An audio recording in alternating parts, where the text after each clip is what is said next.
আসসালামু আলাইকুম। হাসান খালেদ, সভাপতি, বাংলাদেশ তৃণমূল পার্টি, আপনাদের সাথে। দর্শক শ্রোতা, আজকে কথা বলবো নদী নিয়ে। এই নদী আমাদেরকে যেমন দেয়, এই নদী আবার সেভাবে আমাদেরকে নিঃস্ব করে ফেলে। বাংলাদেশ নদীমাতৃক দেশ, কাজে এই নদীগুলোকে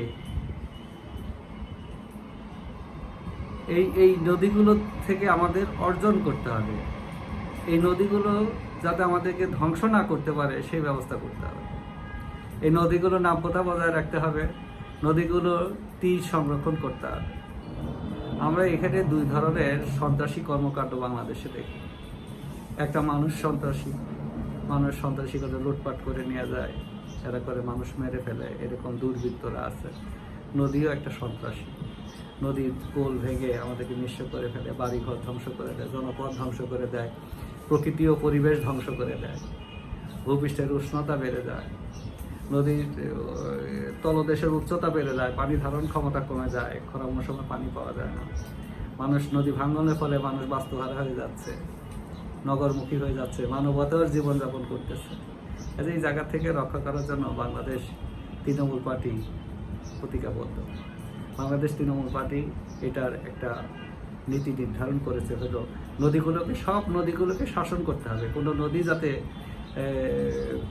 তীর ভেঙে জনগণকে ক্ষতিগ্রস্ত না করতে পারে, এই জন্য জনগণকে দায়িত্ব দিতে হবে। এই যে আপনার ওয়াটার বোর্ড যেটা বলেন, ওয়াটার বোর্ড তো যে সমস্ত কাজ করায় তা তো সবই লুটপাট হয়ে যায়। এটা স্থায়ী একটাও হয় না, বাঁধও নির্মাণ হয় না, তীর সংরক্ষণও হয় না, পানি ধারণও হয় না, কোনো কাজই হয় না, কিন্তু বাজেট থেকে টাকাগুলো চলে যায়। এই জন্য বাংলাদেশ তৃণমূল পার্টি নদীর অববাহিকায় যে সমস্ত জনপদগুলো আছে সেই জনপদের লোকদেরকে সম্পৃক্ত করতে চায়। তাদের উপরে নদী ব্যবস্থাপনার দায়িত্ব থাকবে। তারাই নদীর তীর রক্ষা করবে, তারাই নদীর পানির ধারণ ক্ষমতা বাড়াবে, ড্রেজিং করবে, সব কিছু তারাই করবে, যাতে নদীর তীর কোনোভাবেই ভাঙতে না পারে এবং পর্যাপ্ত পরিমাণ পানি সব সময় থাকে। পানি বাড়ার জন্য তীর রক্ষা করার জন্য কি করতে হবে? তৈরি করতে হবে, তীর স্থায়ীভাবে যাতে তীর সংরক্ষণ করা যায় সেই ব্যবস্থা নিতে হবে, সেই প্রকল্প হাতে নিতে হবে, এবং এই কাজটা জনগণ করবে। এবং আমরা আগে আপনার বলছি না যে গ্রাম সমিতি করে যে স্থানীয় যে ডেভেলপমেন্টগুলো কাজগুলো সেগুলো গ্রাম সমিতির মাধ্যমে করা হবে। যেভাবে যে সরকার সেনাবাহিনীর মাধ্যমে ডিপিএম এর মাধ্যমে কাজ করা, ওই কাজগুলো আমরা ওইখান থেকে সরিয়ে ফেলতে চাই। যেহেতু ওরা চাকরি করতেছে, চাকরি করুক, ওদেরকে আর বাড়তি কাজ না দিয়ে এটা জনগণকে সম্পৃক্ত, তাহলে কাজগুলো কিন্তু 16 আনা হবে। আরেকটা জিনিস হলো আপনার এই যে নদীর নাব্যতা বজায় রাখার জন্য ড্রেজিং করা হয়। ড্রেজিংয়ের সবচেয়ে বড় খরচটা হলো আপনার জ্বালানি। তো এখন এই ড্রেজিংয়ে যদি সোলার বিদ্যুৎ ব্যবহার করা যায়, এই ডেভেলপমেন্টটা যদি করা যায়, তাহলে খরচ কিন্তু একেবারেই কমে আসবে, তখন এটা সুবিধা হবে। সরকার এরকম ড্রেজার সাপ্লাই দিলে, সরবরাহ করলে, এবং এলাকার মানুষ যাদের জীবন জীবিকা ওই নদীর উপরে নির্ভর করতেছে তাদের উপরে দায়িত্ব দিলে দেখবেন কাজগুলো 16 আনা হবে। জনগণকে দায়িত্ব দিতে হবে, জনগণের স্বার্থের কাজ যাতে জনগণ করতে পারে। কেউ করে দিবে ওই আশা করে লাভ নাই, সব খেয়ে ফেলবে। আমাদের এই 56 বছরের ইতিহাস আমরা দেখলাম, যার উপরে দায়িত্ব থাকে সেই খেয়ে ফেলে। আমরা কিছুই করতে পারি না, আমরা হসপিটালে গিয়ে ওষুধ পাই না, ট্যাবলেট পাই না। এরকম সব জায়গায় পানি সম্পদে অনেক বাজেট থাকে, নদীর ড্রেজিংয়ের অনেক বাজেট, যাতে না ভাঙে তীর সংরক্ষণের অনেক বাজেট থাকে, কিন্তু সব বাজেটই শেষ হয়ে যায়, জনগণের উপকার পায় না। কাজেই দুই অববাহিকায় যে সমস্ত জনপদ আছে সেই জনপদের লোকদেরকে দায়িত্ব দিতে হবে, নদীর তীর সংরক্ষণ করতে হবে, নদীর প্রশস্ততা কমিয়ে নিয়ে আসতে হবে, পানি ধারণ ক্ষমতা বাড়াতে হবে, এবং নদীর যে এই নদীগুলোতে স্লুইস গেট, অনেক নদী তো প্রায় ম্যাক্সিমাম নদীতে স্লুইস গেট ব্যবহার করতে হবে। পানির লেভেল যখন একটা অপটিমাম পর্যায়ে, বর্ষাকালে যখন কমে অপটিমাম লেভেলে আসবে, সেই সময় এই স্লুইস গেট দিয়ে পানিগুলোকে ধরে ফেলতে হবে। কাজেই সেচের একটা ভালো ব্যবস্থা হবে, মৎস্য একটা ভালো ব্যবস্থা হবে, মৎস্য চাষের একটা ভালো ব্যবস্থা হবে, তারপরে আপনার নৌ পরিবহনের একটা ভালো ব্যবস্থা হবে। এইভাবে ব্যবস্থা করে দেখা যাবে যে পানি টুইটুম্বর থাকবে সব সময়ই। খরা মৌসুমে বলেন, এসে মৌসুমে বলেন, এই বর্ষাকালে তো পানি বেশি থাকেই, খরা মৌসুমে পানি রিজার্ভ করার ফলে হয় না। সেচ কাজে কোনো অর্থ ব্যয় হবে না, সামান্য অর্থ ব্যয় হয়ে সেচ কাজে হবে, কারণ সেচ কাজটাই তো আমাদের খাদ্যের যোগান দেয়। এই খাদ্যের যোগানে যাতে কষ্ট যত কম পড়বে তত তো মানুষের জন্য ভালো, নাগরিকের জন্য সুবিধা।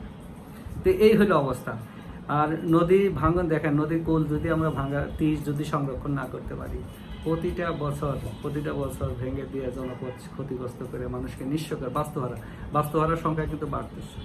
এই বাস্তুহারারা মানবেতর জীবনযাপন করে, তারা কোথাও কাজ নিয়ে পেয়ে কৃষির জমি শেষ হয়ে বাড়ি ঘর ভেঙে নদী যখন নিয়ে যায় তারা তখন নগরমুখী হয়ে তারা রাস্তাঘাটে জীবন কাটায়। কত দুর্বিষহ জীবন আমি দেখেছি, আমার অভিজ্ঞতা আছে যে আমার অনেক বন্ধুরাই নদী ভাঙনে নিঃস্ব হয়ে গেছে, একেবারে শেষ হয়ে গেছে, পথে পড়ে গেছে একদম। আচ্ছা, তো এইটা একটা খুবই গুরুত্বপূর্ণ বিষয়, বাংলাদেশের প্রেক্ষাপটে খুবই গুরুত্বপূর্ণ বিষয়। আমরা ফি বছর শুধু বলি, বাজেট দিই, কিন্তু এইটা নদীগুলো একটা সমন্বিত প্রকল্পের আওতায় এনে একসাথে কাজগুলো করতে হবে। একসাথে কাজগুলো নদীর পাড়গুলোকে একদম ফিক্স করে দিতে হবে যাতে জীবনে আর না হয়। এই বছর একটু কাজ করলাম, সেটা প্রত্যেকটা নদী মেজার করতে হবে, তার পানি ধারণ ক্ষমতা কত, তার প্রশস্ত কতটা থাকবে, কতটা গভীরতা থাকবে। গভীরতা থাকলে কি হয়, আমাদের নৌ পরিবহন, আমাদের এই যে পণ্য পরিবহনে খরচ কমে যায়। পণ্য পরিবহন যদি আপনি ট্রাকে যদি করেন তাহলে তো হবে না, ট্রাকে যদি মাল পরিবহন করেন তাহলে হবে না। আগে আমরা ছোটোবেলায় কি দেখছি, নৌকা বোঝাই করে পাট আসছে, সে নারায়ণগঞ্জে গেছে, এসে গেছে। তো এখন কি দেখি, ট্রাকে করে পাট আসে, তো পাটের দাম বেড়ে গেছে, পরিবহন খরচ বেশি। এখন দেখা যায় আপনার ট্রাকে মাল যায়, তখন গেছে নৌকা দিয়ে মাল গেছে। এখন যদি নাব্যতা থাকে, নদীতে যদি পানি থাকে, তাহলে তো ট্রাক ব্যবহার করার দরকার হবে না। আপনার মাল পরিবহন যাতে ট্রাক ব্যবহার না করতে হয়, মাল পরিবহন যাতে নৌকোতে হয়, মাল পরিবহন যাতে রেলে হয়, সেই ব্যবস্থা কিন্তু আপনার করতে হবে। রেল নিয়েও আমরা কথা বলবো, আপনাদেরকে একটা রেল বিষয়ে আপনাদেরকে একটা কথা বলবো, আমাদের একটা এপিসোড হবে সামনে, আপনারা আশা করি শুনবেন। তো কাজেই এই জিনিসগুলো লক্ষ্য রাখতে হবে। এগুলো কিন্তু জনগণের কল্যাণের জন্য, এই কাজগুলো জনগণের দায়িত্বশীলতা বাড়ানোর জন্যই কিন্তু আমরা এই কাজগুলো জনগণের হাতে দিতে চাই। কাজে আমাদের সাথে থাকেন, আমরা জনগণের কল্যাণের জন্য সর্বোচ্চ চেষ্টা করে যাব। যে যেখানে থাকেন নিরাপদ থাকেন, সুস্থ থাকেন। ধন্যবাদ সবাইকে।